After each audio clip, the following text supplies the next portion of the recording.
ഇപ്പൊ കാണുന്ന ആൾക്കാർക്ക് പോലും ഒരു കഥ എന്നെ പറ്റി പറയാൻ കാണുമായിരിക്കും. പക്ഷെ ഇപ്പൊ ഞാൻ പറയുന്നതാണോ നിങ്ങൾ ആ കഥ പറയാതിരിക്കാന്ന് എനിക്കാണ്. അതിൽ എത്രത്തോളം സത്യമാണോ ഞാൻ തന്നെ പറയണം. പറയുന്നേ ഞാൻ ആരോടും പറയില്ല. നമ്മൾ തമ്മിൽ ഒരു വിഷയമില്ലല്ലോ.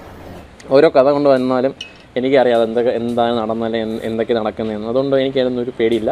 പുറത്തു പറഞ്ഞു കേട്ടിടത്തോളം നീ ആളത്ര ശരിയല്ല. എനിക്കിപ്പോ നിന്നെ ഒന്ന് പ്രേമിച്ച് എനിക്ക് കുറച്ച് ഫോളോവേഴ്സ് കിട്ടി, എനിക്കൊന്ന് ഫേമസ് ആവണം എന്നുള്ളൊരു തോട്ട് എന്റെ ലൈഫിൽ വന്ന് എല്ലാവർക്കും ഉണ്ടായിരുന്നു, except for him. Life long ഒരു റോങ് ആളുടെ കൂടെ നിന്നിട്ട് അയാളുടെ ടോക്സിറ്റി എല്ലാം കണ്ടിട്ട് സോ പ്യുവർ എന്നും പറഞ്ഞ് കൈ തട്ടി ഇരിക്കാൻ എന്നെ കിട്ടത്തില്ല. നിങ്ങളോട് വിളിപ്പോടുവിനുണ്ട് കൃഷ്ണൻ, ഞാൻ ചീത്ത. എന്റെയും ആരുടെ കാര്യമാണെങ്കിലും അത് അവരുടെ പേഴ്സണലായിട്ട് തിങ്സിനോട് വിട്ടുകൊടുക്കുക. അല്ലാതെ എനിക്ക് കിട്ടിയപ്പോ എനിക്ക് മാത്രം കിട്ടി. നെഗറ്റീവ് പറഞ്ഞിട്ട് ആർക്കും ഒന്നും കിട്ടാനൊന്നുമില്ല. എന്ത് തങ്കപ്പെട്ട മനുഷ്യനാടാ ഇവനെ പറ്റി നീ തോന്നിയ ദിവസം പറഞ്ഞത്.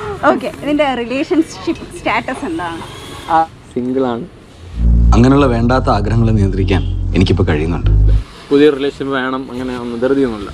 നമുക്ക് നോക്കാം, ആരെങ്കിലൊക്കെ നല്ല ആൾക്കാരൊക്കെ വരണമെങ്കിൽ നോക്കാം. ഓടുന്ന ബസിന്റെ ചിരിക്കുന്ന പെണ്ണിന്റെ പുറകെ പോകരുത് സൂര്യ.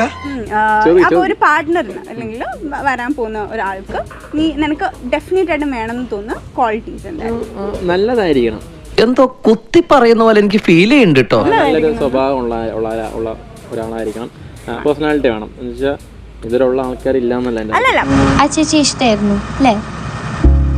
നിന്നിൽ നെഗറ്റീവായിട്ട് നിനക്ക് തോന്നുന്ന അത് മാറ്റണം എന്ന് തോന്നുന്ന ഒരു കാര്യം എല്ലാവർക്കും ഉണ്ടായി. നമ്മൾ എത്രയും പെട്ടെന്ന് അല്ലെ ഭയങ്കര പെട്ടെന്ന് ആൾക്കാരെ ട്രസ്റ്റ് ചെയ്യുമായിരിക്കും.